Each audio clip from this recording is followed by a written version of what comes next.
veces, la muerte no es el final. Hay quienes se aferran a este mundo, dejando rastros de su presencia en susurros, apariciones y sucesos inexplicables. Estas historias no son solo cuentos, son testimonios de aquellos que han sentido el frío aliento de lo desconocido.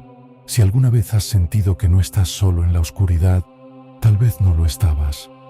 Apaga la luz, ponte cómodo y escucha atentamente. A continuación, escucharás historias reales, relatos de aquellos que han sentido lo imposible, que han visto lo que no debería estar ahí.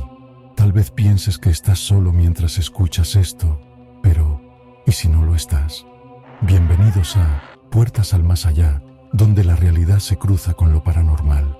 Habitación 203.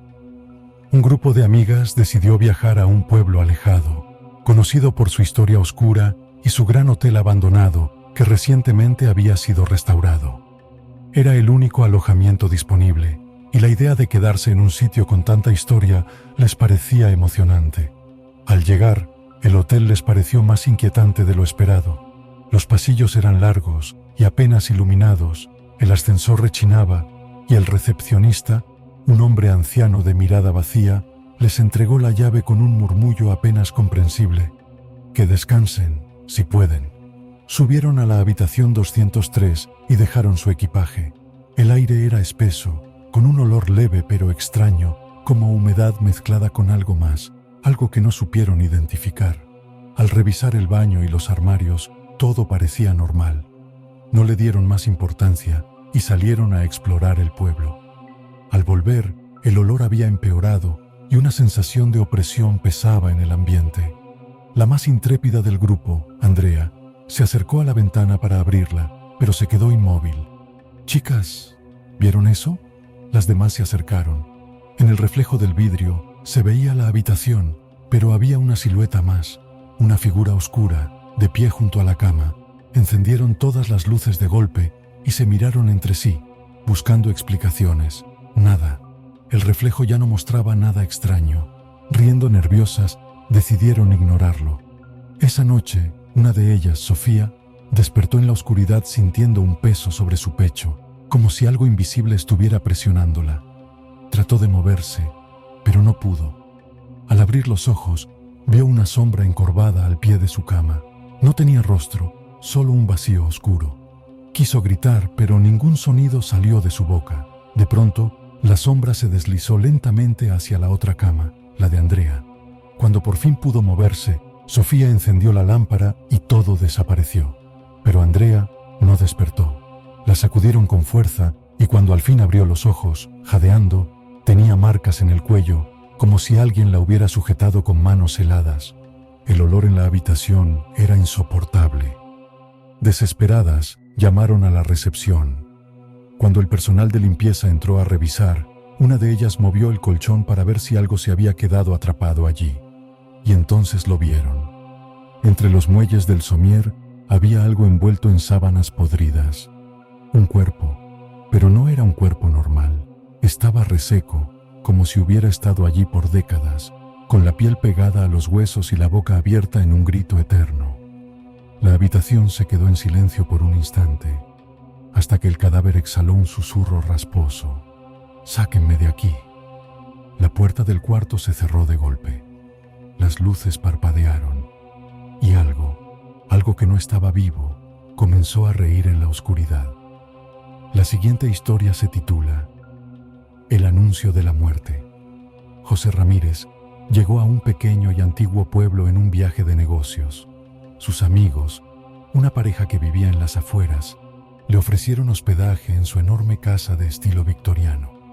La casa tenía un aire solemne, con sus grandes ventanales oscuros y una escalera de madera que crujía bajo los pies. Esa noche, tras compartir historias y risas con sus amigos, José se retiró a descansar, pero no podía dormir. Había una inquietud en el aire, como si la casa respirara en la oscuridad. A la mitad de la noche, un sonido rompió el silencio. Rodando suavemente por el camino de grava, un coche fúnebre negro apareció frente a la casa. No era un vehículo común. Sus faros brillaban con una luz blanquecina y su carrocería parecía desvanecerse en la neblina nocturna. A través del vidrio trasero Joseph distinguió varias figuras sentadas en el interior. No eran pasajeros normales. Tenían rostros pálidos y vacíos, como si la muerte los hubiera dejado a medio descomponer. El conductor, un hombre alto de piel cenicienta y ojos hundidos, alzó la mirada hacia la ventana donde Joseph observaba, paralizado. Una sonrisa torcida se dibujó en su rostro. «Hay sitio para uno más», susurró con una voz cavernosa. José sintió un escalofrío recorrerle la espalda. Algo en su interior le gritaba que cerrara la cortina y no mirara más, y así lo hizo. Por la mañana les contó a sus amigos lo que había visto. Ellos rieron nerviosos. «Fue solo un sueño, José. O tal vez alguien pasó por aquí por error». Él intentó convencerse de que era una alucinación causada por el cansancio, pero el sentimiento de opresión en su pecho no desaparecía. Aquel día viajó a la ciudad para su reunión. El sol brillaba, la gente caminaba apurada por las calles y todo parecía normal. Para cuando terminó su jornada, se dirigió al ascensor del edificio de oficinas. El elevador llegó con un sonido metálico y las puertas se abrieron. Estaba lleno de personas, pero algo estaba mal. José sintió el mismo frío que la noche anterior. En el fondo del ascensor, un rostro conocido lo observaba. El conductor del coche fúnebre. Su mirada era penetrante y la piel de su rostro parecía aún más gris. «Hay sitio para uno más», murmuró. Un pánico irracional se apoderó de José. No podía moverse, no podía respirar. «No, esperaré el siguiente», logró decir con voz entrecortada. El conductor inclinó la cabeza y la sonrisa en su rostro se ensanchó de una manera antinatural. Las puertas se cerraron. Segundos después, un sonido retumbó en todo el edificio. Un golpe sordo, seguido de gritos y caos. El ascensor se había desplomado hasta el fondo del hueco. No hubo sobrevivientes. José se quedó inmóvil, sintiendo su corazón golpearle el pecho.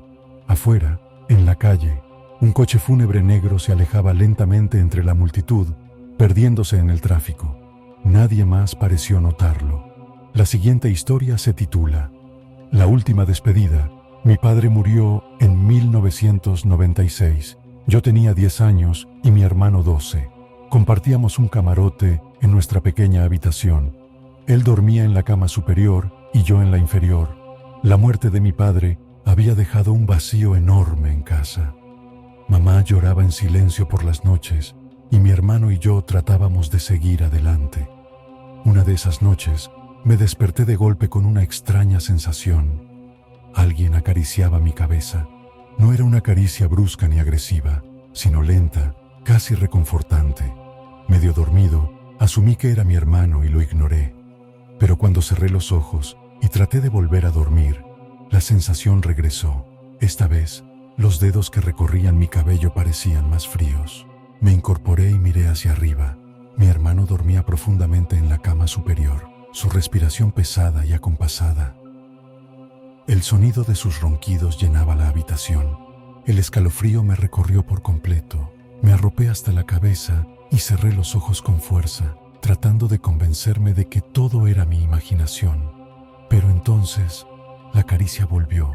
Esta vez, algo en ella me heló la sangre. Ya no era suave ni reconfortante.